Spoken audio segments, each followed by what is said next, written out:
15 experts, billion-dollar stakes, and not one of them had the answer.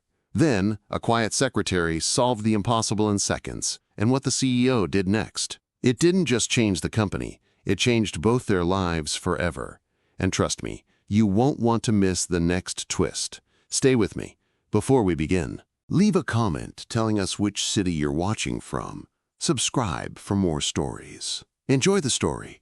The boardroom on the 47th floor of Sorin Industries felt like a pressure cooker about to explode. The mahogany table, polished to mirror perfection, reflected the pale, sweating faces of 8 of the smartest minds money could buy. But intelligence doesn't mean much when you're staring at failure. Robert Sorin sat at the head of that table like a king surveying his crumbling kingdom. At 52, he commanded respect through fear rather than love. His steel-gray eyes could slice through excuses like a hot knife through butter. His perfectly tailored Armani suit didn't have a single wrinkle, even after 14 straight hours in crisis meetings. That's the thing about Robert. He never let anyone see him sweat. Ever. But today was different. The massive LED screen behind him displayed numbers that made grown men want to cry. Red charts. Declining projections. Failed algorithms. The Project Phoenix, their billion-dollar baby that was supposed to revolutionize sustainable energy, was dying right before their eyes.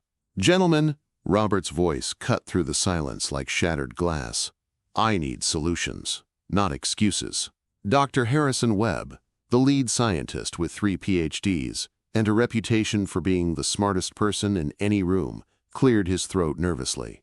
His hands shook as he adjusted his wire-rimmed glasses. Sir, we've run the calculations 17 different ways. The energy conversion rate keeps dropping. We're missing something fundamental, but we can't figure out what. Can't figure out what? Robert's voice dropped to a whisper, which was somehow more terrifying than if he'd shouted.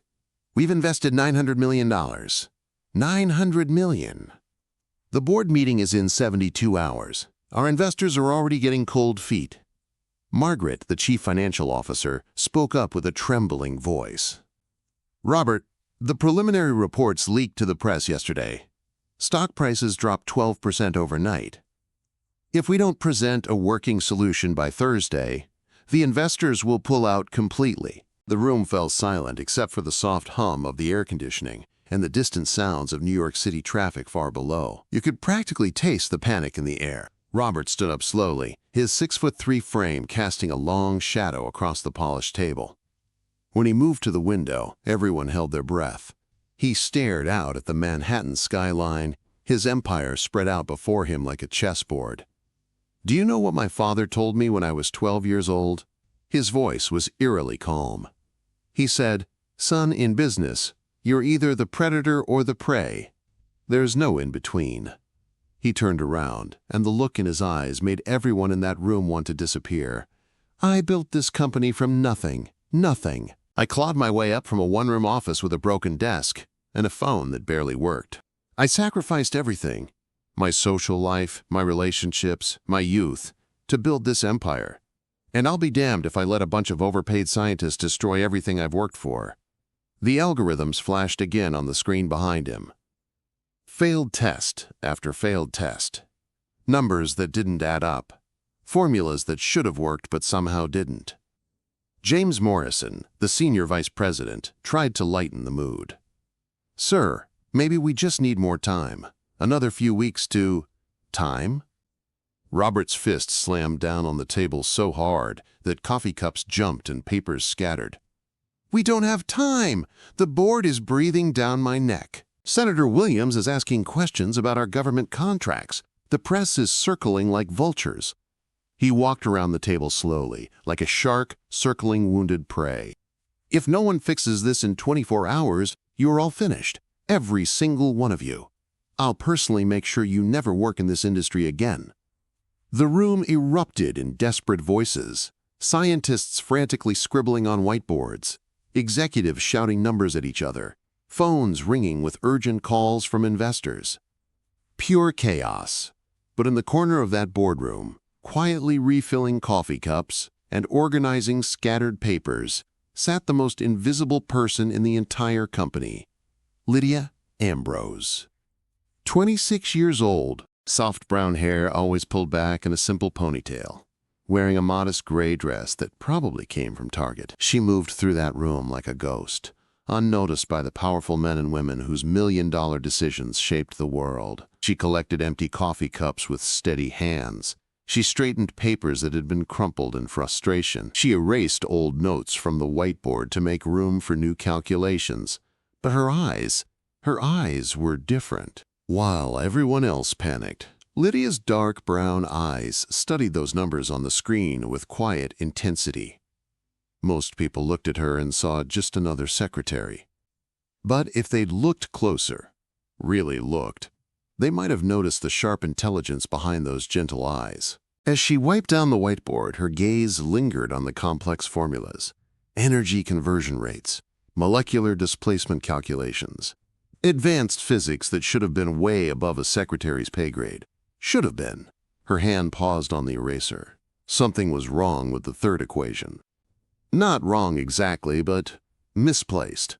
Like a puzzle piece that had been forced into the wrong spot. Lydia glanced around the room. No one was watching her. They never did. She pulled out a small notebook from her dress pocket. The same notebook she used for taking messages and scheduling appointments. But on this page, she quietly wrote down a correction. A small change to one variable that suddenly made everything click into place. Her heart started beating faster as she realized what she was seeing. The solution was right there. It had been right there all along. But who was she to speak up? She was just Lydia, just the secretary who brought coffee and answered phones. These people had advanced degrees from Harvard and MIT. They'd written books and won awards. And she was nobody. Robert's voice boomed across the room again. I want every calculation triple-checked, every algorithm rerun, every possibility explored.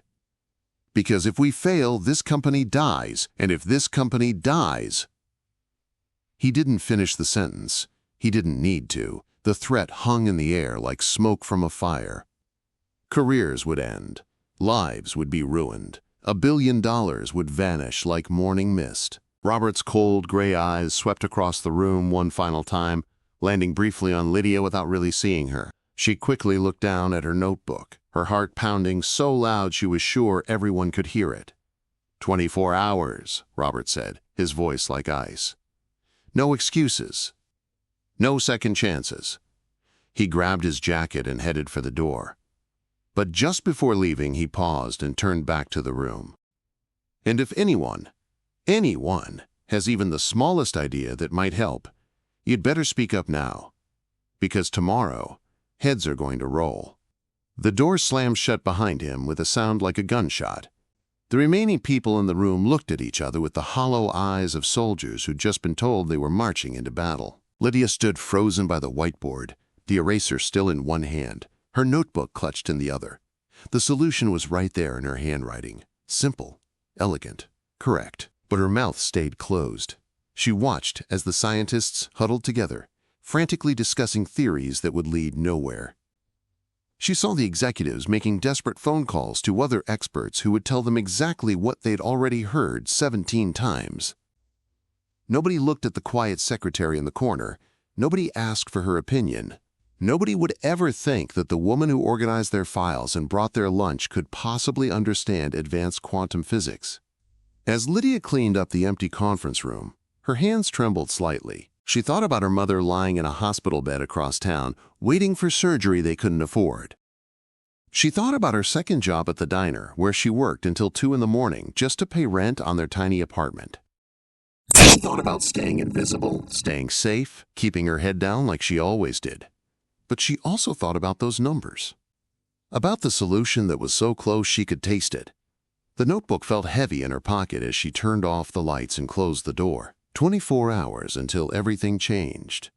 24 hours until the most invisible person in the company would do something that would shock everyone, including herself. The next morning arrived like a funeral march. Lydia Ambrose stepped off the subway at 6:47 a.m., same as every weekday for the past 3 years. Her reflection in the glass doors of Soren Industries showed a young woman who looked tired beyond her years.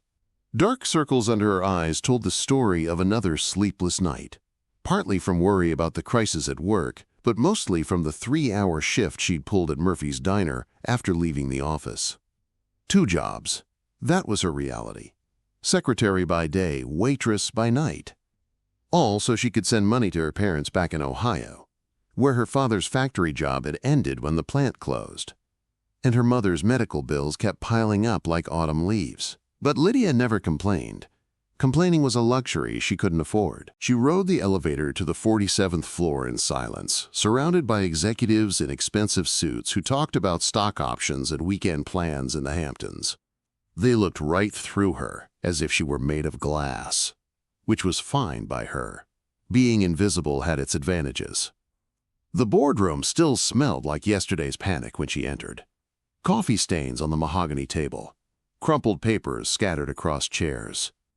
The whiteboard covered in desperate calculations that led nowhere. Lydia set down her purse and got to work, same as always. She started the coffee maker, the good stuff that cost more per pound than she made in a week. She organized the scattered papers into neat piles. She prepared fresh markers and erasers for another day of futile brainstorming. But when she approached the whiteboard to clean yesterday's failed formulas, something made her pause. There it was again. That same miscalculated variable in the third equation. The error that everyone else had missed. Her notebook seemed to burn against her hip where it sat in her dress pocket. Inside those pages was the correction that could save everything. The solution that could rescue a billion-dollar project and hundreds of jobs. But who would listen to her? "Morning, sweetheart." Lydia jumped at the voice. Dr. Harrison Webb stood in the doorway, looking like he'd slept in his clothes. His usually perfect hair was disheveled, his shirt wrinkled, his eyes red from staring at computer screens all night. "Good morning, Dr. Webb," she said quietly, continuing to clean the board. "Can I get you some coffee?" "God, yes. Make it strong enough to wake the dead." He slumped into a chair and put his head in his hands. "We're screwed, Lydia. Completely and utterly screwed. I've been running numbers all night and nothing works. Nothing." Lydia poured him a cup of coffee, her hands steady despite the storm in her chest. "I'm sure you'll figure it out, sir. You always do." Harrison laughed bitterly. "Not this time. Soren's going to fire us all today. 20 years of my career, down the drain because I can't solve one stupid equation." He gestured helplessly at the whiteboard. "Look at this mess. We've tried everything. Different variables, different approaches, different algorithms. It's like the universe is playing a joke on us." Lydia's eyes drifted to the specific formula that had been nagging at her. The solution was so simple, so obvious once you saw it. Like one of those optical illusions where you stare and stare until suddenly the hidden image jumps out at you. "Dr. Webb," she said softly, then stopped herself. "What is it?" "Nothing, sir. I should get back to work." But Harrison was looking at her now, really looking, maybe for the first time in 3 years. "No. What were you going to say?" Lydia's heart hammered against her ribs. This was it, the moment where she could either speak up or stay silent forever. "It's just," she began, then shook her head. "It's not my place, sir." "Lydia, we're desperate here. If you have any thoughts at all, please share them." She walked closer to the whiteboard, her finger hovering over the problematic equation. What if this variable here is in the wrong position?" Harrison frowned. "What do you mean?" With trembling fingers, Lydia picked up an eraser and carefully removed one part of the equation. Then she rewrote it, moving the variable to where it should have been all along. The change was tiny, almost insignificant. But suddenly, the entire formula balanced perfectly. Harrison stared at the board in silence for a long moment. Then he grabbed his calculator and started running the numbers frantically. "Oh my God," he whispered. "Oh my God." More people began filing into the boardroom. Margaret, looking haggard and defeated. James Morrison, nervously checking his phone every 30 seconds. 2 more scientists whose names Lydia had never learned but whose faces showed the same expression of impending doom. They all noticed Harrison's excitement immediately. "Harry, what is it?" Margaret asked. "Did you find something?" Harrison pointed at the whiteboard with a shaking hand. Look at this." The others crowded around, studying the corrected equation. You could almost see the moment when understanding dawned on each face. "That's," one of the scientists breathed. "That's actually correct." "But we tried this approach yesterday," James protested. "It didn't work." "No," Harrison said, his voice growing stronger. "We had the displacement variable in the wrong position. It was off by just one step, but that one step threw everything else out of alignment." Margaret looked confused. "Wait, who made this correction?" "Harry, was this you?" All eyes turned to Harrison, who suddenly looked uncomfortable. He glanced at Lydia, who had retreated to the corner and was pretending to organize already organized papers. "Actually," Harrison began, then stopped. The room fell silent except for the soft hum of the air conditioning. That's when Robert Soren walked in. He looked like he'd aged 5 years overnight. His perfect suit was still perfect, his steel gray hair still perfectly styled, but there was something different in his eyes, something that looked almost like fear. "Gentlemen, ladies." His voice carried its usual authority, but Lydia caught the slight tremor underneath. "I trust you have good news for me." "Sir," Harrison said, stepping forward, "we think we might have found the solution." Robert's eyebrows rose slightly. "Think?" "The energy conversion formula." There was an error in the variable positioning. A small correction, but it makes all the difference. Robert studied the whiteboard intently. Despite his reputation as a cold-hearted businessman, he'd started Soren Industries as an engineer. He understood the science, even if he'd left the details to others for years. "Show me," he commanded. For the next 10 minutes, Harrison walked Robert through the corrected calculations. With each step, Robert's expression shifted from skepticism to surprise to something that might have been hope. "Run it," Robert said finally. "Sir? Run the corrected formula through the computer models, now." The next 20 minutes felt like 20 hours. Everyone crowded around Harrison's laptop as he input the corrected variables into their complex simulation software. The program that had been spitting out failure after failure for months. The screen flickered. Numbers cascaded down like digital rain. Everyone held their breath. Then, slowly, the screen turned green. "Successful simulation," the computer announced in its mechanical voice. "Energy conversion rate, 94.7% efficiency." The room exploded. "Holy shit," someone shouted. "We did it! We actually did it! 94.7%! That's better than our original projections." People were hugging, laughing, practically dancing around the conference table. The billion-dollar project was saved. Their jobs were saved. Soren Industries would survive another day. But through all the celebration, Robert Soren stood perfectly still, his sharp eyes fixed on the whiteboard. Then, slowly, his gaze moved to scan the room. "Who made this correction?" he asked quietly. The celebration stopped instantly. Harrison shifted uncomfortably. "Well, sir, it was a team effort. We all—" "No," Robert's voice cut through the attempted deflection like a blade. "Someone saw what the rest of you missed. Someone made this specific change." His eyes continued scanning faces. "Who was it?" The silence stretched like a rubber band about to snap. Lydia felt everyone's eyes gradually turning toward her. She wanted to disappear, to melt into the floor, to become even more invisible than usual. But there was nowhere to hide. "Excuse me, sir," she said, her voice barely above a whisper. It was me." Robert's steel gray eyes locked onto hers with an intensity that made her knees weak. "You?" She nodded, not trusting her voice. "The secretary," Robert said, not as a question, but as a statement of pure disbelief. Around the room, she could see the expressions changing. Surprise, confusion, and on a few faces, something that looked like annoyance or even anger. "Now wait just a minute," Dr. Webb said. "I mean, Lydia's a sweet girl, but let's be realistic here. This is advanced quantum physics. She couldn't possibly—" "Run it again," Robert interrupted, his eyes never leaving Lydia's face. "Sir? Reset the simulation to the original failed formula, then run it again." Harrison looked confused but did as he was told. Within minutes, the screen was flashing red error messages again. "Now input the correction," Robert commanded. Green light. Successful simulation. 94. 7% efficiency. Robert walked slowly toward Lydia, who was pressed against the wall like a cornered animal. When he stopped in front of her, she had to tilt her head back to meet his eyes. "How?" he asked simply. I don't know, sir. I saw that the numbers didn't look right." "You saw that the numbers didn't look right," Robert repeated. "Numbers that 5 PhD scientists and 3 senior executives couldn't figure out." Lydia's face burned with embarrassment. "I'm sorry, sir.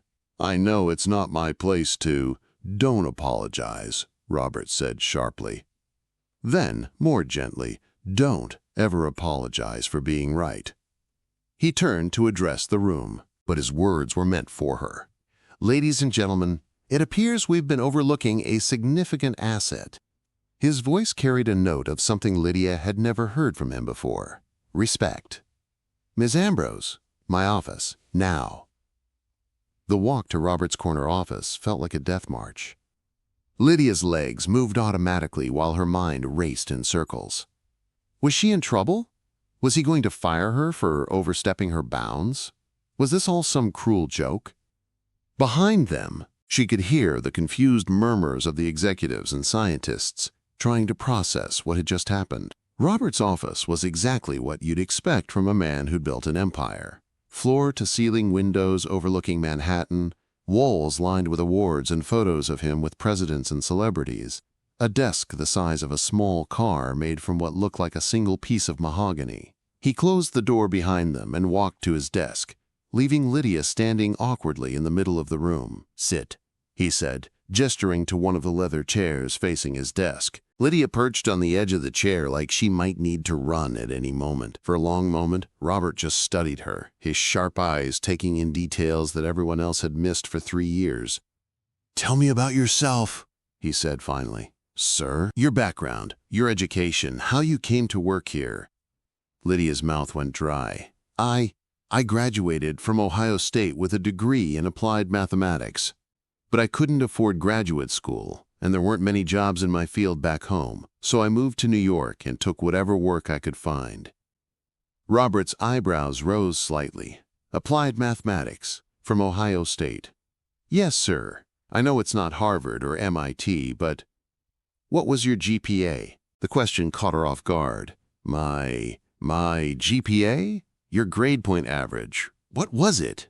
Lydia looked down at her hands. 4.0, sir. Perfect grades in applied mathematics." Robert leaned back in his chair. "And you've been working as my secretary for 3 years." "Yes, sir." "Do you enjoy it, being a secretary?" The question was so unexpected that Lydia actually looked up to meet his eyes. It's a good job, sir. Steady pay, good benefits." "That's not what I asked." Lydia was quiet for a long moment. How could she explain that being invisible was sometimes a relief? That after growing up poor in a small town where everyone knew everyone else's business, there was comfort in being overlooked? But sitting across from Robert Soren, with his penetrating stare and his empire spread out behind him through those massive windows, she found herself telling the truth. "No, sir, I don't enjoy it. But I'm good at it, and it pays the bills." What bills? Again, a question that was too personal, too direct. But something about Robert's tone made her answer honestly. "My parents back home. Dad lost his job when the factory closed. Mom's been sick. And the medical bills." She stopped, realizing she was sharing way too much. "I'm sorry, sir. You don't need to hear about my problems." Robert was quiet for a long moment, staring out at the city skyline. When he spoke again, his voice was softer than she'd ever heard it. "Do you know what I see when I look out these windows, Ms. Ambrose? Your empire, sir?" He laughed, but it wasn't a happy sound. "I see a game board. Every building, every street, every person. They're all pieces in a giant chess match. And I've spent 30 years learning how to win that game." He turned back to face her. "But today, you showed me something I'd forgotten. Sometimes the most valuable piece on the board is the one nobody notices." Lydia didn't know what to say to that. "I'm promoting you," Robert said suddenly. "Sir? Senior research analyst, effective immediately. 30% salary increase, full benefits, your own office." Lydia's head spun. "But sir, I don't have the qualifications. No advanced degree, no experience in research. You just saved $1 billion project that my team of experts couldn't fix," Robert interrupted. "I'd say that's qualification enough." He stood up and walked to the window, hands clasped behind his back. "There's going to be resistance. People who think you don't belong. People who resent that someone like you succeeded where they failed." "Someone like me?" Robert turned back to her, and for just a moment, his perfectly controlled mask slipped. She saw something vulnerable in his eyes, something almost like recognition. "Someone invisible," he said quietly. "Someone nobody expected." The intercom on his desk buzzed. "Mr. Soren? The board members are here for the emergency meeting." Robert's mask snapped back into place instantly. "Tell them we'll be right there." He looked at Lydia, who was still trying to process everything that had happened in the last 10 minutes. "Ready to stop being invisible, Ms. Ambrose?" Lydia thought about her parents back in Ohio, about the medical bills and the factory that would never reopen. She thought about her tiny apartment and her second job at the diner. She thought about 3 years of being overlooked and underestimated. Then she thought about that equation on the whiteboard and how good it had felt to finally let someone see what she was capable of. "Yes, sir," she said, standing up straighter. "I'm ready." But as they walked toward the conference room where a dozen powerful board members waited, neither of them noticed the figure watching from the doorway of a nearby office. Victor Reeves, Senior Vice President of Operations, stood in the shadows with an expression of cold fury on his face. He'd been with Soren Industries for 15 years, climbing the corporate ladder one rung at a time. He'd been expecting a promotion to Chief Operating Officer any day now, and some nobody secretary had just leapfrogged right over him. Victor's jaw tightened as he watched Robert and Lydia disappear around the corner. He pulled out his phone and started typing a message to his contact at the New York Business Journal. If Robert Soren thought he could embarrass his senior staff by promoting some random secretary, he had another thing coming. Victor hit send and smiled coldly. The game was just beginning. The boardroom felt different when Lydia walked back in. 24 hours ago, she'd been the invisible woman in the corner, refilling coffee cups and emptying trash bins. Now she was walking beside Robert Soren, about to face a room full of the most powerful people in corporate America. 12 board members sat around the mahogany table like judges at a trial.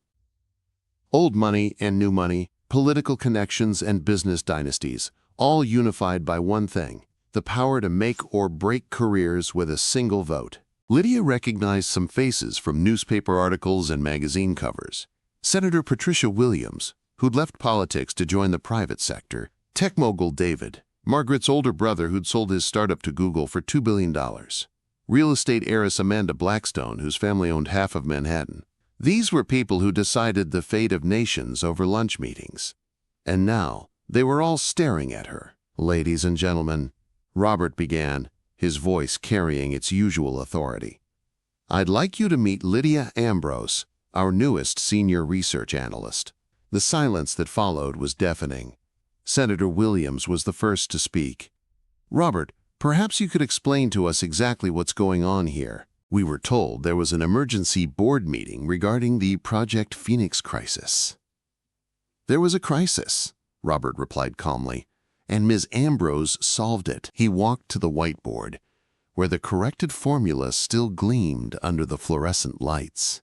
For the next 15 minutes, he walked them through the technical details, showing how one small correction had saved their billion-dollar investment. The board members listened with growing amazement, their eyes constantly drifting from the whiteboard to Lydia, who stood quietly beside Robert's chair trying not to fidget. When Robert finished his presentation, David leaned forward. "Let me make sure I understand this correctly. Your former secretary, identified an error that your entire team of PhD scientists missed?" "That's correct." Amanda Blackstone's perfectly manicured fingers drummed against the table. Robert, this is unexpected. What's Ms. Ambrose's background in quantum physics? All eyes turned to Lydia. Her mouth went dry, but she forced herself to speak clearly. I have a bachelor's degree in applied mathematics from Ohio State University, ma'am. I don't have formal training in quantum physics, but I've always been good with numbers and patterns. Ohio State, Senator Williams repeated, as if the words tasted foreign in her mouth. Yes, ma'am. The board members exchanged glances that Lydia couldn't quite interpret. She felt like an alien specimen being studied by scientists. David spoke again. Robert, while we appreciate Ms. Ambrose's contribution, don't you think promoting her directly to senior research analyst is a bit hasty? Perhaps she could start in a junior position, work her way up. With all due respect, Robert interrupted, his voice cooling by several degrees. When someone saves your billion-dollar project, you don't ask them to work their way up. You give them the recognition they've earned. The tension in the room was thick enough to cut with a knife. Senator Williams tried a different approach. Ms. Ambrose, this is certainly a significant career change for you. Are you confident you can handle the responsibilities of a senior analyst position? It was a fair question, and Lydia knew it. But something about the woman's tone, polite but condescending, sparked a flame of determination in her chest. Senator Williams, I've been essentially invisible for 3 years while working alongside some of the brightest minds in the industry. I've observed, I've listened, and I've learned. I may not have an Ivy League degree, but I understand this business better than you might think. The room went very quiet. Amanda Blackstone actually smiled. Well, she's got backbone, I'll give her that. The meeting continued for another hour, with board members firing questions at both Robert and Lydia about the technical solution, the timeline for implementation, and the projected returns on their investment. Through it all, Lydia noticed something interesting. While the board members were clearly skeptical about her sudden promotion, they couldn't argue with results. The numbers didn't lie. The solution worked. When the meeting finally ended, most of the board members filed out with polite but reserved congratulations. But Senator Williams lingered behind. Ms. Ambrose, she said, approaching with a smile that didn't quite reach her eyes, congratulations on your promotion. I'm sure you're excited about this new opportunity. Thank you, ma'am. Just remember, the senator continued, her voice dropping to a whisper, with great visibility comes great scrutiny. People will be watching your every move now. Make sure you don't disappoint. It was delivered as advice, but Lydia heard the warning underneath. After the senator left, Robert turned to Lydia with an expression she couldn't read. Well, he said, welcome to the big leagues. The next few days passed in a whirlwind of activity. Lydia's new office was on the 46th floor, with a view of Central Park and enough space for a small apartment. The furniture was sleek and modern, the computer equipment state-of-the-art, and the salary, well, the salary was more money than she'd ever imagined making. But the job itself proved to be more challenging than solving quantum physics equations. Her first team meeting was a disaster. Dr. Harrison Webb, who'd been friendly enough when she was just the secretary, now treated her with barely concealed resentment. The other scientists followed his lead, answering her questions with short, clipped responses and excluding her from informal discussions. It's nothing personal, Margaret told her over lunch on her third day. They're just adjusting to the change. They think I don't belong here, Lydia said. It wasn't a question, Margaret sighed. Lydia, you have to understand. Most of these people have spent decades climbing the corporate ladder. They've earned advanced degrees, published research papers, built reputations, and then you come along and get promoted to their level based on one lucky observation. Lucky? Lydia's voice sharpened. Is that what you think it was? I didn't mean, Margaret, I've been watching those equations for months. Every day I'd see the same errors repeated over and over. And every day I'd bite my tongue because it wasn't my place to speak up. That wasn't luck. That was experience. Margaret looked genuinely surprised. You've been noticing errors for months. Not just errors, inefficiencies, better approaches, alternative solutions. Lydia pushed her salad around her plate. But who's going to listen to the secretary, right? That afternoon, Lydia was working late in her new office when she heard a knock on her door. "Come in," she called, expecting to see a janitor or maybe Margaret stopping by. Instead, Robert Soren stepped through the doorway. "Mr. Soren!" Lydia jumped to her feet. "I wasn't expecting—" "Sit," he said, gesturing for her to relax. "I wanted to see how you're settling in." He looked around her office, taking in the neat stacks of papers, the whiteboard covered in her own calculations, the coffee mug that read, "World's okayest employee," a gag gift from her friends at the diner. "How are you finding the work?" he asked. Lydia considered lying, giving him the polite answer he probably expected. But something about Robert's direct manner made her want to match his honesty. "The work itself is fascinating," she said. "But the people, that's been more challenging."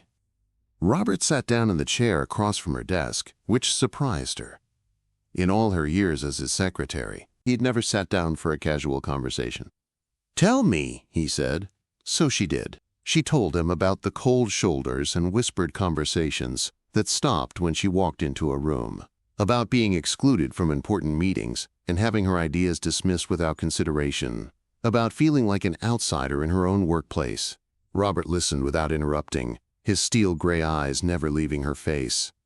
"You know," he said when she finished, "when I was 25, I had a similar experience." Lydia looked surprised. It was hard to imagine Robert Soren ever being excluded from anything. "I just started this company," he continued, "borrowed every penny I could get my hands on, mortgaged my future to chase a dream. But when I'd walk into investor meetings, they'd see this young kid with big ideas and no track record. They'd smile politely and show me the door. What changed?" Robert's expression hardened slightly. "I stopped caring what they thought. I stopped trying to fit into their world and started building my own." He stood up and walked to her window, looking out at the city lights beginning to twinkle in the gathering dusk. "The thing about being underestimated, Ms. Ambrose, is that it gives you a tremendous advantage. While they're busy dismissing you, you're busy proving them wrong. Is that advice?" "It's a fact." He turned back to her. "You saved this company. Not Harrison Webb with his 3 PhDs. Not the senior executives with their decades of experience. You." There was something in his tone that made Lydia look up sharply. When their eyes met, she saw something she'd never noticed before. A flicker of vulnerability behind his usual controlled exterior. "Don't let them make you small again," he said quietly. Before Lydia could respond, the lights went out. Emergency lighting kicked in a moment later, casting everything in an eerie red glow. Through the windows, they could see that the entire building was dark. "Power grid failure," Robert said, pulling out his phone. "Probably citywide. They were trapped on the 46th floor with no elevators and no idea how long the outage would last." "Well," Robert said, loosening his tie slightly, "looks like we're going to be here for a while." What followed was the strangest 2 hours of Lydia's life. Stuck in her office with nothing but emergency lighting and the glow from their phone screens, she and Robert Soren, the man who'd terrified her for 3 years, actually talked. Really talked. She learned that he'd grown up poor, just like her. That his father had worked double shifts at a steel mill to pay for Robert's engineering degree. That he'd built Soren Industries not just for the money or the power, but because he'd wanted to prove that a kid from the wrong side of Pittsburgh could compete with anyone. "I haven't told anyone that story in 20 years, he said, sitting on the floor with his back against her desk. "Why are you telling me?" Robert was quiet for a long moment. "Because you remind me of who I used to be, before the suits and the board meetings and the stock options, when I actually cared about the work instead of just the results." Lydia felt something shift in the air between them. The formal distance that had always existed melted away, replaced by something warmer and infinitely more dangerous. "Mr. Soren." "Robert," he said, "when it's just us, call me Robert." "Robert, I should probably tell you something." "What's that?" Lydia took a deep breath. "I've been working on some additional improvements to the Project Phoenix design. Modifications that could increase efficiency by another 12%.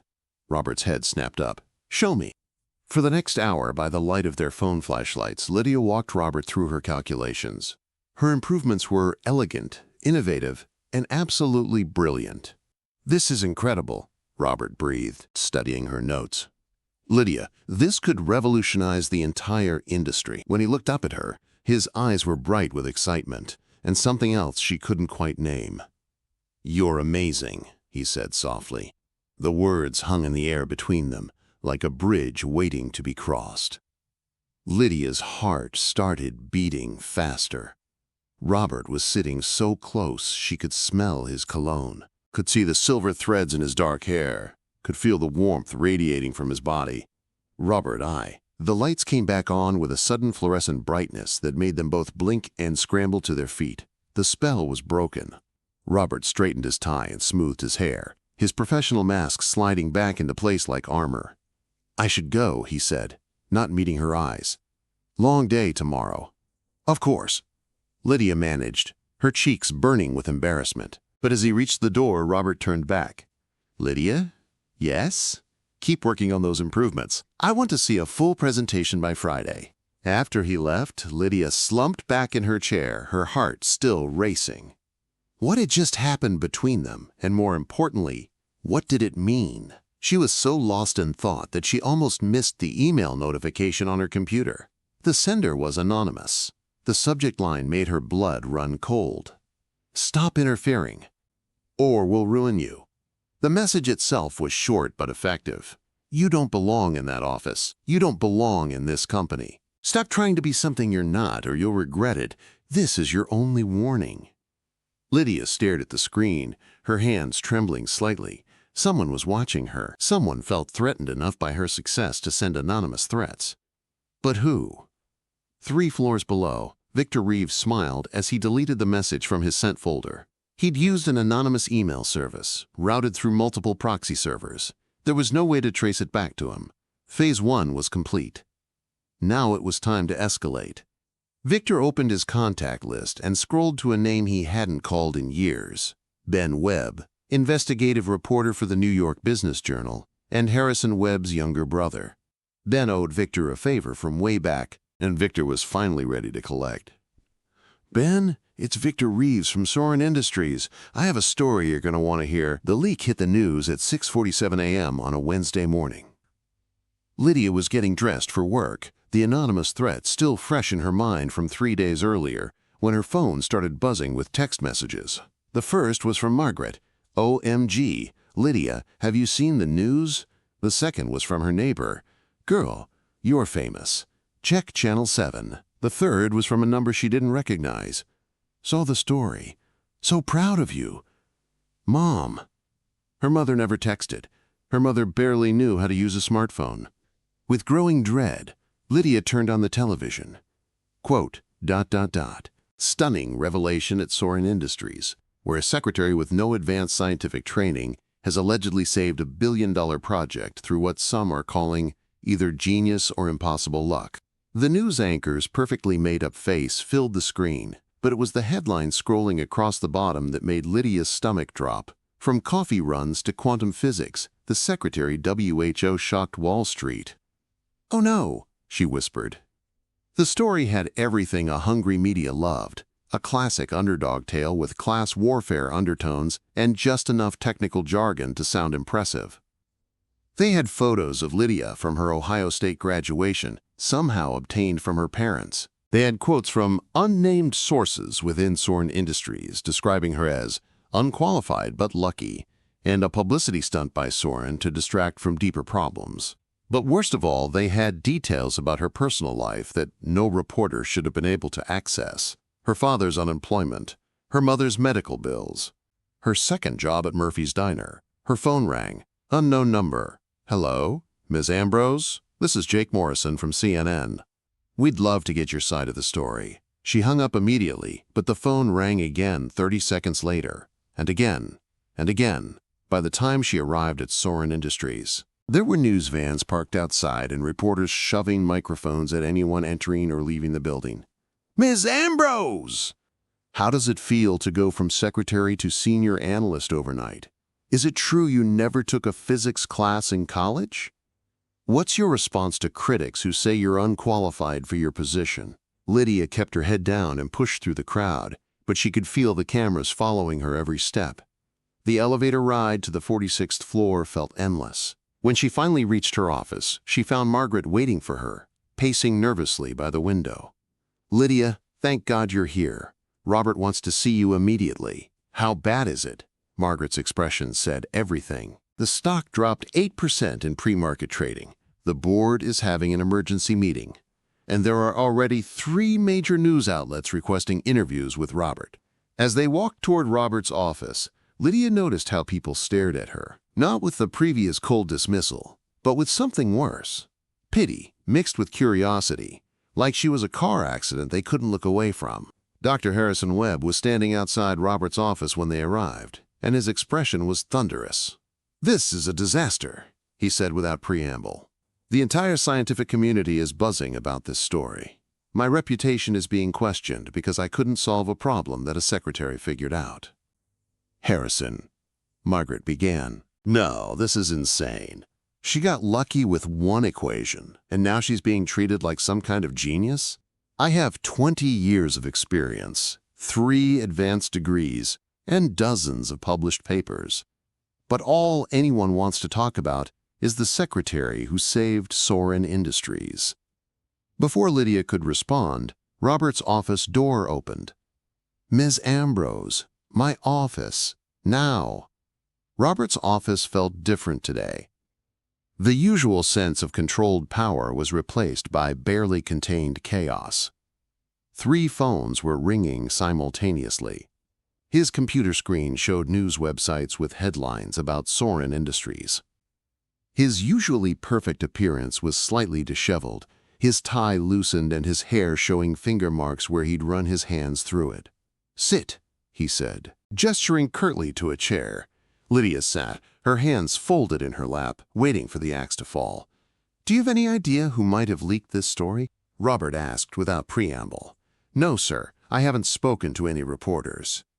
"Someone gave them detailed information about your background, personal information, financial details about your family." His gray eyes were cold as steel. "That information came from inside this company."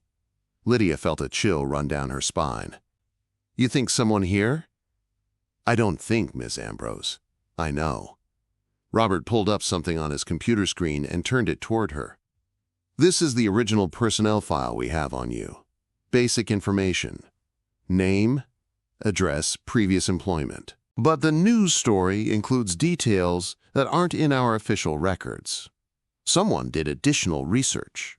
The implications surprised Lydia. Someone at Sorin Industries had deliberately fed her story to the press, probably hoping to make her look bad. "Sir, I never wanted this kind of attention. I was just trying to do my job." Robert's expression softened slightly. "I know. But we have a bigger problem now." He turned his computer screen back toward himself and pulled up what looked like a news website. "The Wall Street Journal is running a follow-up story tomorrow. Their angle is that I promoted you as a publicity stunt to distract from the company's financial problems. They're questioning my judgment, suggesting that I'm not fit to lead Sorin Industries." Lydia's heart sank. "Because of me. Because someone is using you to attack me," Robert corrected. "The question is, what do we do about it?" Before Lydia could answer, his secretary's voice came over the intercom. "Mr. Sorin, the board is ready for you in conference room A." Robert stood up and straightened his tie. "I have to go deal with this. But Lydia?" "Yes, sir? Whatever happens in that meeting, don't let them make you feel like you've done something wrong. You saved this company. Don't forget that." But 3 hours later, when Robert emerged from the boardroom, his face told a different story. He found Lydia in her office, staring out the window at the news van still camped below. "Pack your things," he said quietly. "Sir, the board has decided that you should take a temporary leave of absence. Until this media attention dies down." Lydia felt like she'd been punched in the stomach. "You're firing me?" "I'm not firing you. But the board feels that your presence here is becoming a distraction. They want you to step back for a few weeks, let things settle down. Then we can discuss your return." "And if I refuse?" Robert's jaw tightened. Then they'll fire you for cause and make sure you never work in this industry again. She was really shocked by the betrayal. 3 days ago, he'd been telling her not to let them make her small. Now he was essentially throwing her to the wolves to save his own reputation. "I see," she said, her voice steady despite the tears building behind her eyes. "Lydia, this isn't permanent. Once the media moves on to the next story." "No." She stood up and walked to her desk, opening the drawers to collect her personal belongings. "I understand perfectly, Robert. When the pressure gets too intense, sacrifice the secretary. It's the smart business decision. That's not what this is."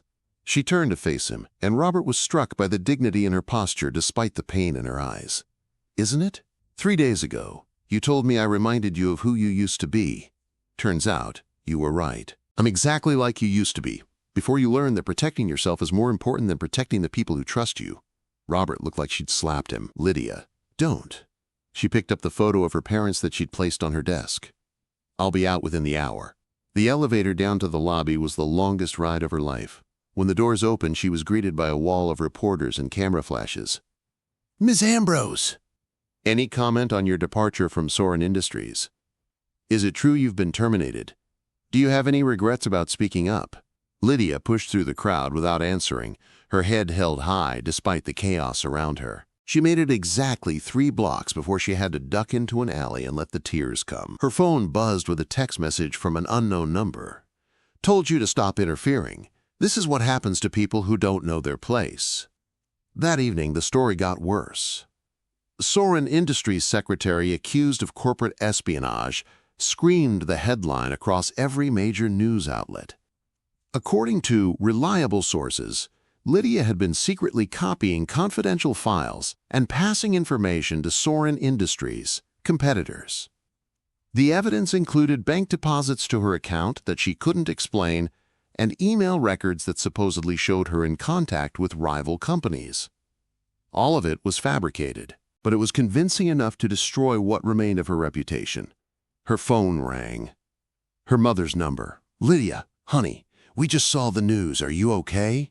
"I'm fine, Mom," she lied, sitting on the floor of her tiny apartment, surrounded by boxes of belongings from her office. The reporters came to the house. They wanted to know about your childhood, about our financial situation. I didn't know what to tell them.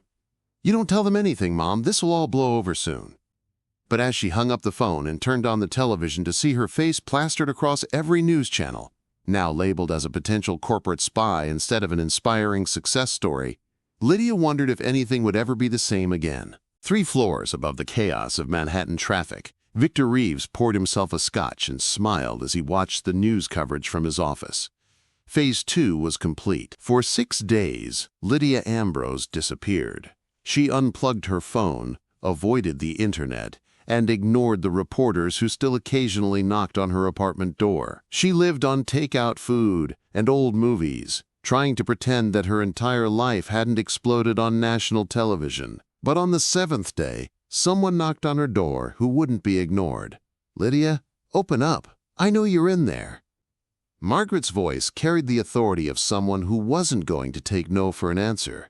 Lydia opened the door to find her former colleague holding 2 cups of coffee and wearing an expression of determined sympathy. "You look terrible," Margaret said, pushing past her into the apartment. "Thanks. That's exactly what I needed to hear." Margaret set the coffees down on the small table and turned to face Lydia with her hands on her hips. "Okay, pity party's over. Time to fight back." "Margaret, there's nothing to fight. I'm done. My reputation is destroyed. My career is over, and I'll be lucky if I can get a job waiting tables after this." "That's exactly the kind of attitude that lets bullies win." Lydia looked up sharply. "Bullies?"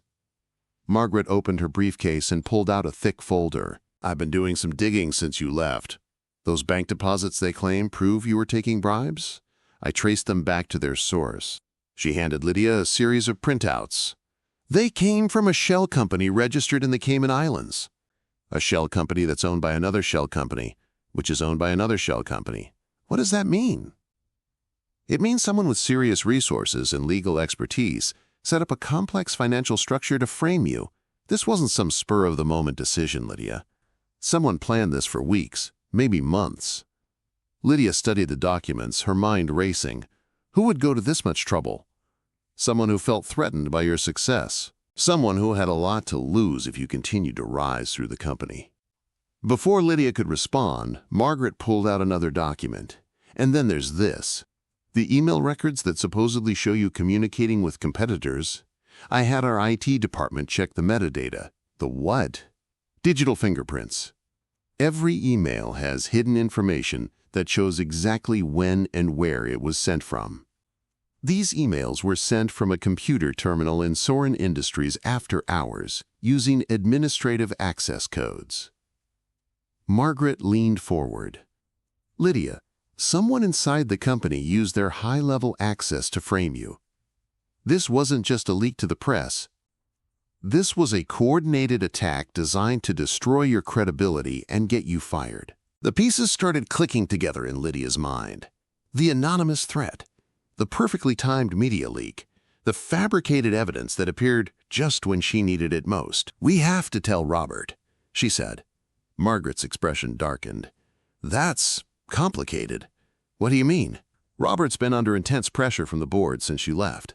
Senator Williams has been pushing for his removal as CEO, claiming he's lost his judgment. The stock price is still down 15%. 3 major investors have pulled out. Margaret paused, choosing her words carefully. And yesterday, he announced his engagement to Amanda Blackstone. The news shocked Lydia. Engagement? A merger of 2 business dynasties. Her family's real estate empire combined with his technology company. The board loves it. It makes Soren Industries too big and too connected to fail. Lydia sat down heavily, trying to process this information. Robert was getting married to a board member, while she was being destroyed by anonymous attacks. So he's moved on, she said quietly. Lydia, I don't think. No, Margaret, I understand. He made the smart business decision, again. But even as she said the words, something inside Lydia was changing. The hurt and betrayal she'd been feeling for the past week was slowly transforming into something else. Anger. You said we should fight back, she said, standing up with new determination. What did you have in mind? Margaret smiled. The Investor Summit is tomorrow, Soren Industries' biggest presentation of the year. Robert will be on stage in front of 300 of the most powerful investors in the world, trying to convince them that the company is stable and profitable despite all the recent chaos. And what if they heard from someone who could prove that the recent chaos was all fabricated? Someone who could expose the real corporate espionage that's been happening right under their noses? Lydia felt her heart start beating faster. They'd never let me in the building, let alone on that stage. They might not have a choice. Margaret pulled out her laptop and showed Lydia a news article. The New York Attorney General has opened an investigation into the alleged corporate espionage charges against you. If you can provide evidence that you were framed, it becomes a criminal matter. Evidence like what you just showed me, evidence like what we just showed each other, plus a little more digging I've been doing. Margaret's smile turned predatory. Lydia, I think I know who's been trying to destroy you, and I think I can prove it. The Soren Industries Investor Summit was held at the Marriott Marquis in Times Square with 300 of the wealthiest and most influential people in America packed into the hotel's largest ballroom. Robert Soren stood on the stage, impeccably dressed in a charcoal gray suit, his steel gray hair perfectly styled. His presentation slides showing impressive profit projections and growth estimates. But Lydia could see what the audience couldn't: the slight tension in his shoulders, the barely perceptible tightness around his eyes. He was performing, playing the role of the confident CEO, but underneath he was struggling. She watched from the back of the ballroom, having slipped in through a service entrance with Margaret's help. Security hadn't noticed one more woman in a business suit among the crowd of investors and reporters. Robert was midway through his presentation about Project Phoenix when his voice faltered slightly. The breakthrough in energy conversion technology represents not just a financial opportunity, but a chance to revolutionize how we think about sustainable power generation. He was talking about her work, the solution she'd discovered, the improvements she'd developed, without once mentioning her name. Lydia felt a stab of pain, but also something else: clarity. This was her moment. She started walking toward the stage. "Excuse me," she said, her voice carrying clearly through the ballroom sound system as she approached the microphone. The room erupted in whispers and shocked murmurs as people recognized her from the news coverage. "That's her," someone whispered. "The secretary. I thought she was arrested. What's she doing here?"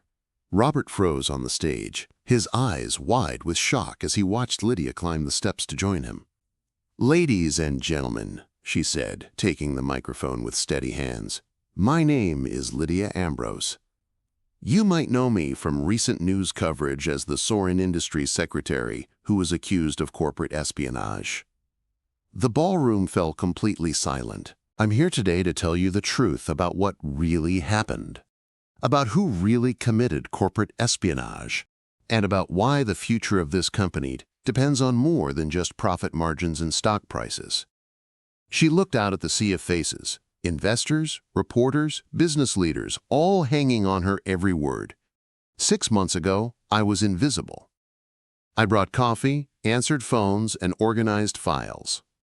I watched brilliant people make brilliant decisions, and I learned from every conversation, every meeting, every crisis." Lydia's voice grew stronger with each word. "But I also watched this company nearly fail because those same brilliant people had forgotten something important, that the best solutions often come from the most unexpected places." She turned to the presentation screen behind her, which still showed Robert's slides about Project Phoenix. "This technology that Mr. Sorin is presenting to you today, the breakthrough that saved a billion-dollar project, it came from someone you would never have thought to ask, someone who was supposed to be invisible." A murmur ran through the crowd. "Over the past week, I've been accused of stealing proprietary information and selling it to competitors. I've been called unqualified, lucky, and dangerous.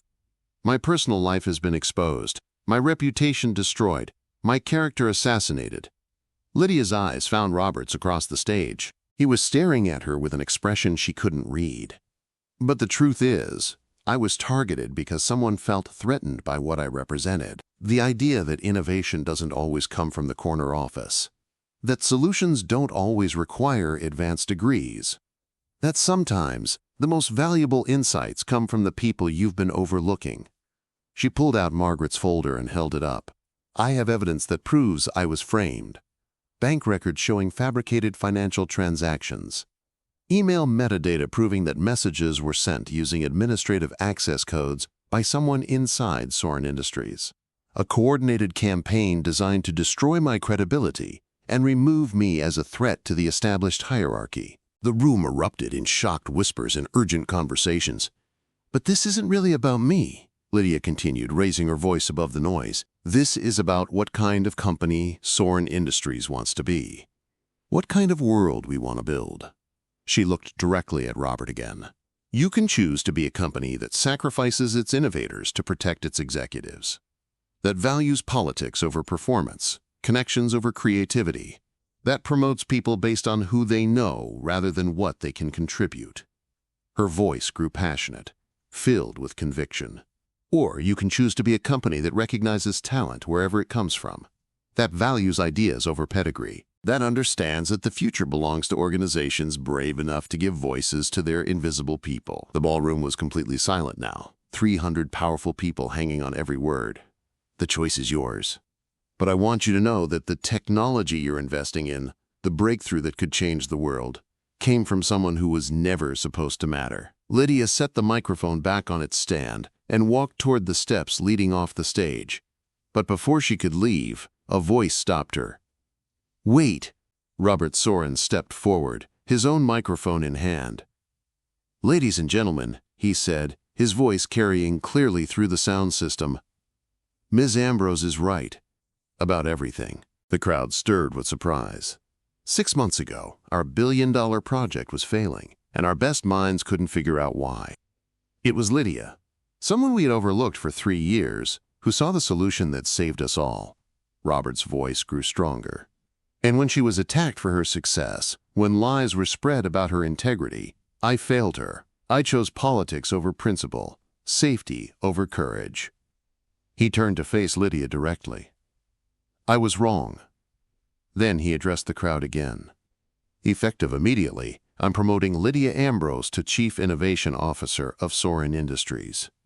She will oversee all our research and development projects, with full authority to hire, fire, and restructure as she sees fit." The ballroom erupted in gasps and excited conversations. But Robert wasn't finished. "Furthermore, we're launching an internal investigation into the fabricated evidence used to frame Ms. Ambrose. Anyone found to have participated in this conspiracy will be terminated and prosecuted to the full extent of the law." He paused, his eyes scanning the crowd until they found a specific face. "Victor Reeves, you're fired. Security will escort you from the building."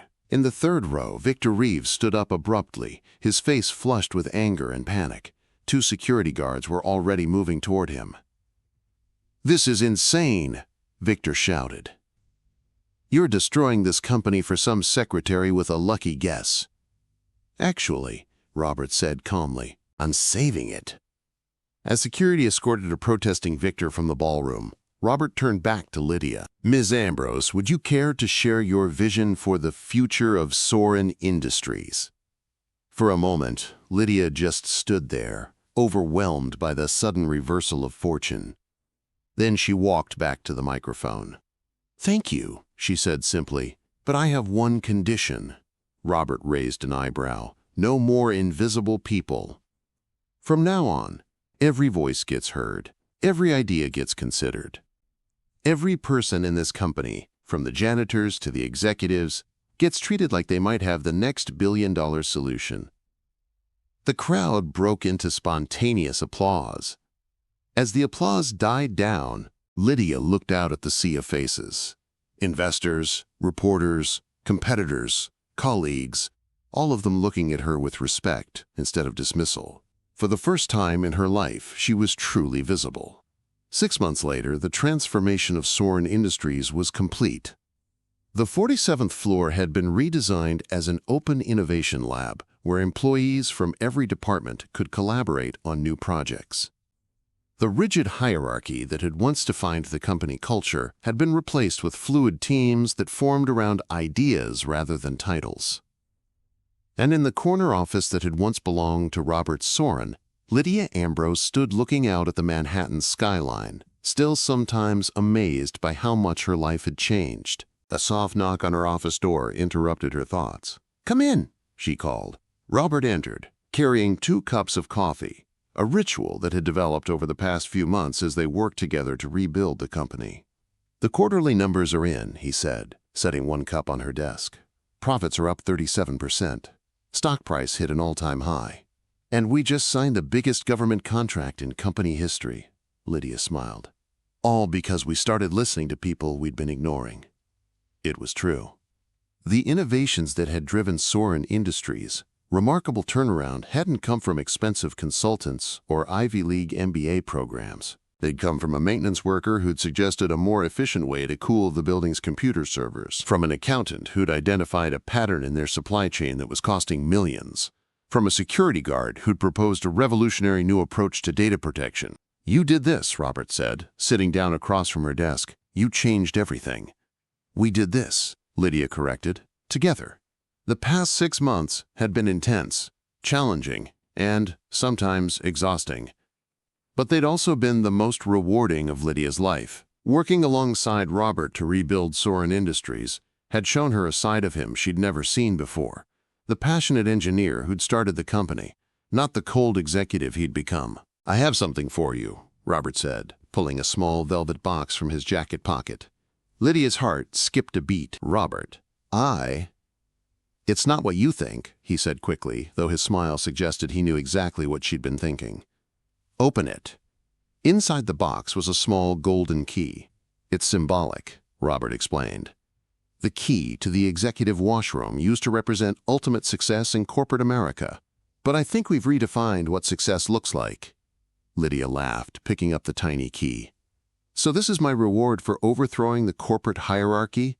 This is your reward for showing me that the best leaders aren't the ones who climb to the top. They're the ones who lift others up with them." The moment was interrupted by Lydia's assistant, a young man from the mailroom who'd shown remarkable insight into international markets, knocking on the door. "Ms. Ambrose, there's someone here to see you. Says it's urgent." "Who is it?" "Senator Patricia Williams. She doesn't have an appointment, but she insists it's important." Lydia and Robert exchanged glances. Senator Williams had been one of Robert's harshest critics on the board, and she'd supported the decision to force Lydia out during the scandal.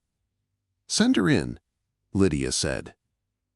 Senator Williams entered the office looking every bit the powerful political figure she'd always been, but there was something different in her demeanor.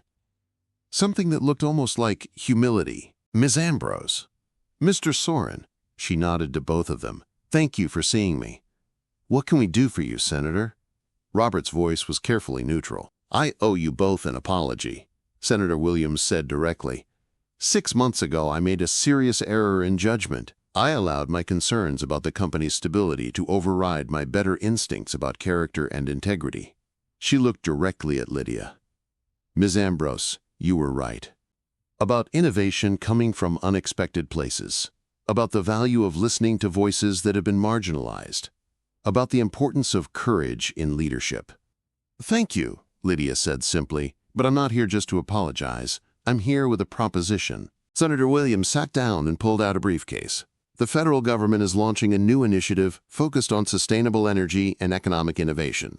We need someone to lead it. Someone who understands both the technical challenges and the human element of organizational change." She slid a folder across Lydia's desk. "We'd like you to consider serving as the Director of National Innovation Strategy.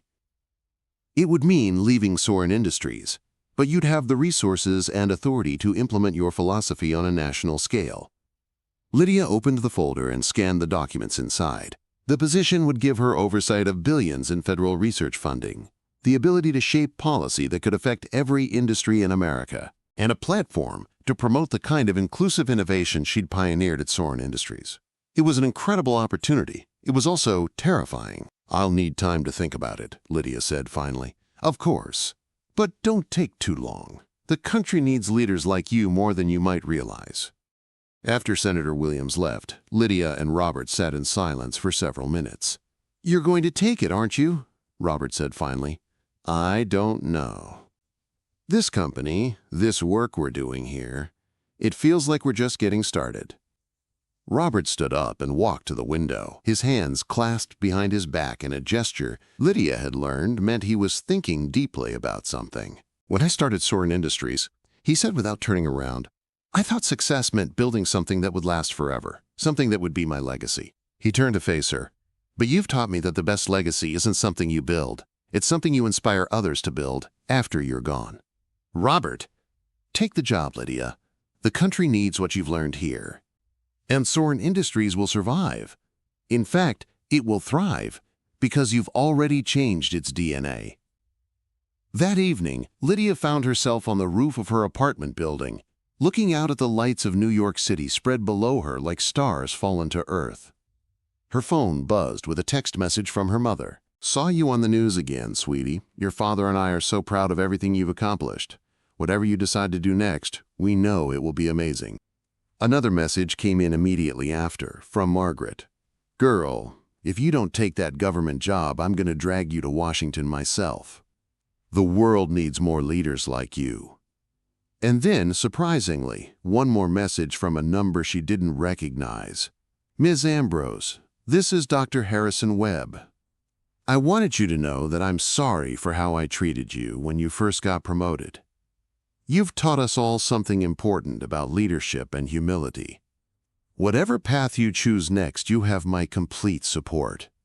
Lydia smiled, tucking her phone back into her pocket. 6 months ago, she'd been invisible, ignored, dismissed as just a secretary. Now she was being offered one of the most powerful positions in government, with the opportunity to change how an entire nation thought about innovation and leadership. The transformation still felt surreal sometimes. A cool breeze swept across the rooftop, carrying with it the sounds and smells of the city below. Somewhere down there, in offices and factories and laboratories, were thousands of other invisible people with brilliant ideas and untapped potential. People who were being overlooked because they didn't fit the traditional mold of what a leader was supposed to look like. That's when Lydia made her decision.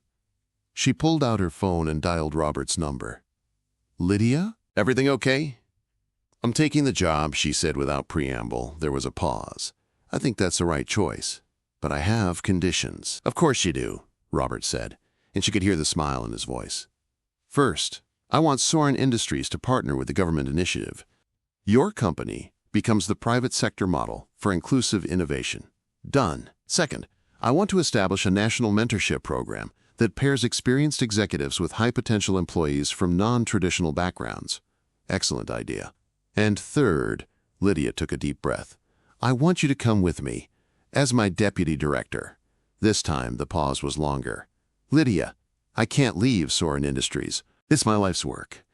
Robert, you told me that the best legacy isn't something you build, it's something you inspire others to build. Soren Industries will thrive without you because you've already built something strong enough to last. But this new initiative, this could be your chance to inspire change on a scale you never imagined.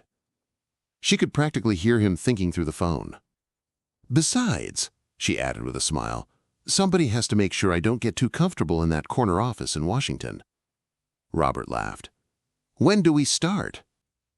3 months later, Lydia stood behind a podium in the East Room of the White House, looking out at an audience that included members of Congress, Fortune 500 CEOs, Nobel Prize winners, and journalists from around the world. But what made her most proud were the faces scattered throughout the crowd that nobody else would have noticed. Maintenance workers, administrative assistants, security guards, and other invisible employees who had been invited to participate in the launch of the National Innovation Strategy. 6 months ago, Lydia began, her voice carrying clearly through the room. I was a secretary at a technology company in New York. I brought coffee, answered phones, and organized files. Most people looked right through me, as if I didn't exist. She paused, letting her eyes scan the familiar faces in the audience. Robert sat in the front row, giving her an encouraging nod. Margaret was there, beaming with pride. Even Drive, Harrison Webb, had made the trip to Washington. But invisibility, I learned, can be a superpower. While everyone else was focused on titles and hierarchies, I was watching, listening, and learning. I saw problems that others missed because they were too important to notice the details. I understood solutions that eluded brilliant minds because I approached them from a different angle. Lydia's voice grew stronger with passion. Today, we're launching an initiative based on a simple principle: that innovation doesn't have a dress code, that genius doesn't require a corner office, that the next breakthrough idea is just as likely to come from a janitor as from a CEO. The audience erupted in applause, but Lydia wasn't finished. Over the next 5 years, this program will invest $50 billion in projects led by people who have been overlooked, underestimated, or ignored by traditional power structures. We're going to find the invisible innovators in every industry, every community, every corner of America. She clicked to the next slide on the screen behind her, showing a map of the United States dotted with locations. We're establishing innovation labs in 100 cities, staffed not just by scientists and engineers, but by people who understand their communities from the ground up. Factory workers who know how to make manufacturing more efficient. Teachers who understand how technology can transform education. Healthcare workers who see opportunities to improve patient care. The applause was thunderous now, but Lydia raised her hand for quiet. This isn't just about economics or technology. This is about democracy itself, because a society that only listens to the voices at the top is a society that's missing out on the wisdom of everyone else. She looked directly at Robert, then at the other faces of people who had supported her journey. I used to think that being invisible was my weakness. Now I know it was my strength. Because when you've been overlooked your entire life, you notice other people who are being overlooked too. And you never, ever forget what it feels like to have something important to say, but no one willing to listen. Lydia's voice dropped to a whisper that somehow carried to every corner of the room. Those days are over, for all of us. The standing ovation lasted for nearly 5 minutes. Later that evening, at a reception in the state dining room, Lydia found herself on a balcony overlooking the south lawn, taking a moment to process everything that had happened. Robert joined her, carrying 2 glasses of champagne, "Penny, for your thoughts," he said, offering her a glass. "Just thinking about how strange life is," Lydia replied, accepting the champagne. "A year ago, if someone had told me I'd be standing in the White House launching a national innovation program, I would have laughed. A year ago, if someone had told me I'd be leaving my own company to work for my former secretary, I would have had them committed to a mental institution." They stood in comfortable silence for a moment, looking out at the lights of Washington stretching toward the horizon. "Do you think we can actually do this?" Lydia asked.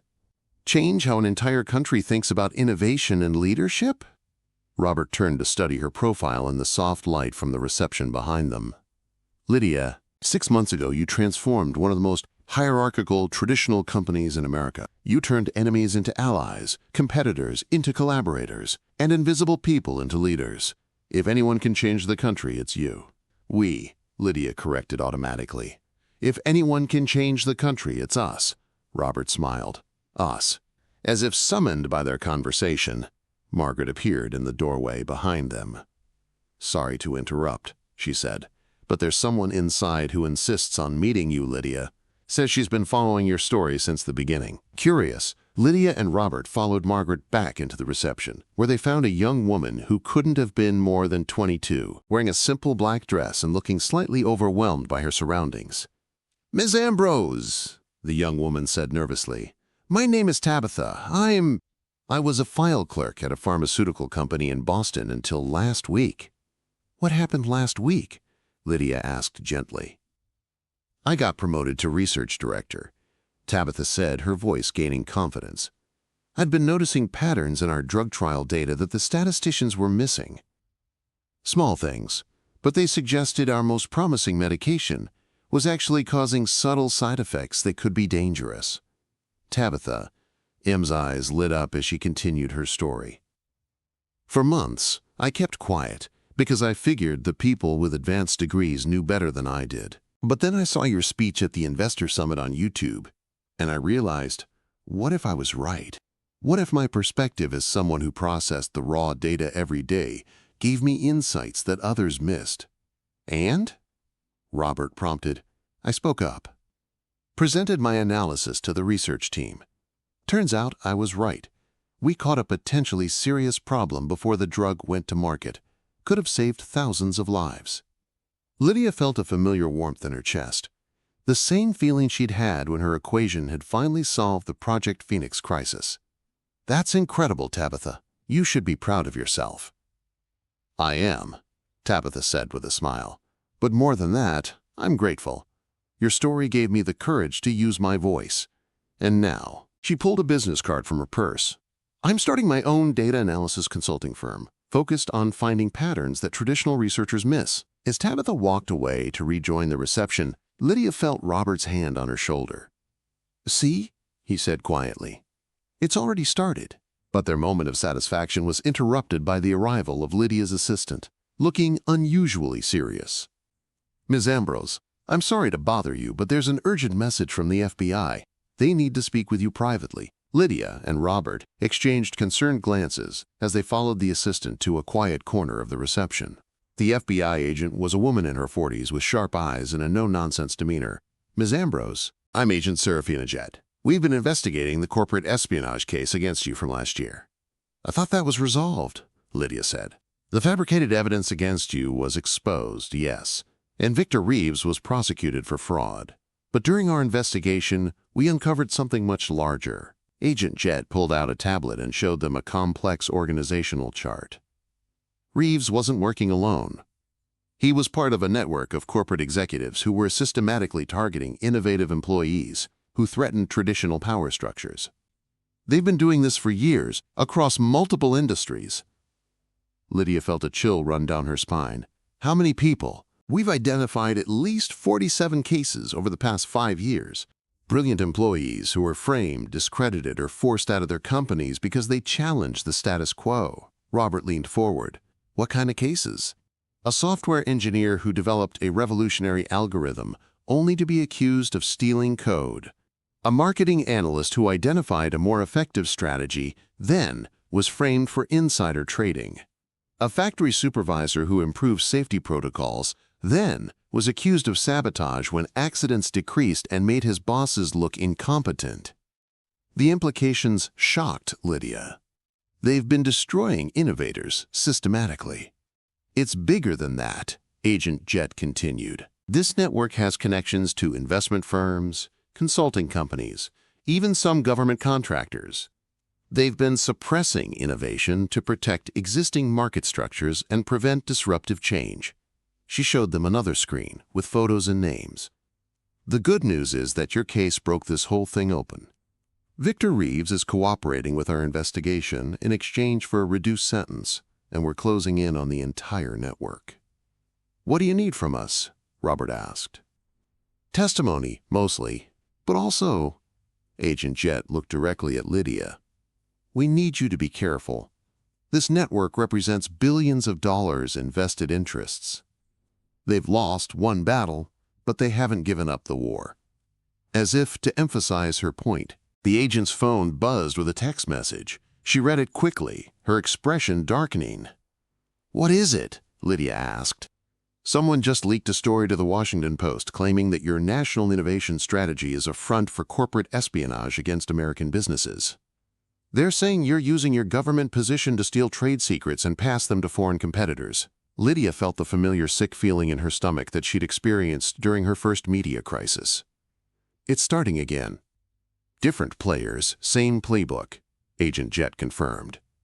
But this time, we're ready for them. Robert stepped closer to Lydia, his voice firm with determination. And this time, you're not facing it alone. As they walked back toward the reception, where the sounds of celebration continued unabated, Lydia realized that her journey from invisible secretary to national leader was far from over. In fact, it was just beginning, because somewhere in America, in corporate boardrooms and investment firms and consulting offices, powerful people were already planning their next move against the woman who had dared to suggest that innovation could come from anywhere. But Lydia Ambrose was no longer the scared, isolated secretary who had once hidden her brilliance behind coffee cups and filing cabinets. She was a leader now, with allies, resources, and most importantly, a platform to fight back. The real battle for the future of American innovation was about to begin. And this time, the invisible people wouldn't be invisible anymore. 1 year later, the headline on the front page of the New York Times read, "Invisible No More: How One Woman's Journey Changed Corporate America Forever." Below it was a photo of Lydia Ambrose standing before Congress, testifying about the success of the National Innovation Strategy. In the 12 months since its launch, the program had identified and supported over 10,000 innovative projects led by previously overlooked employees. Productivity was up across multiple industries. Patent applications from non-traditional inventors had increased by 400%. Most importantly, the economic benefits were being shared more broadly than ever before. But perhaps the most significant change was cultural. Companies across America were restructuring their organizations to ensure that good ideas could come from anywhere, not just the corner office. The invisible revolution had become visible. And in a small diner in Ohio, where Lydia's parents now lived comfortably thanks to their daughter's success, her father folded the newspaper and smiled at his wife. "Remember when she used to say she was nobody special?" he said. Her mother laughed, looking at the photo of their daughter addressing the most powerful people in America. Turns out she was exactly as special as we always knew she was. The world just needed time to catch up. Stay tuned for the next story, because in a world where invisible people are finally being seen, anything is possible.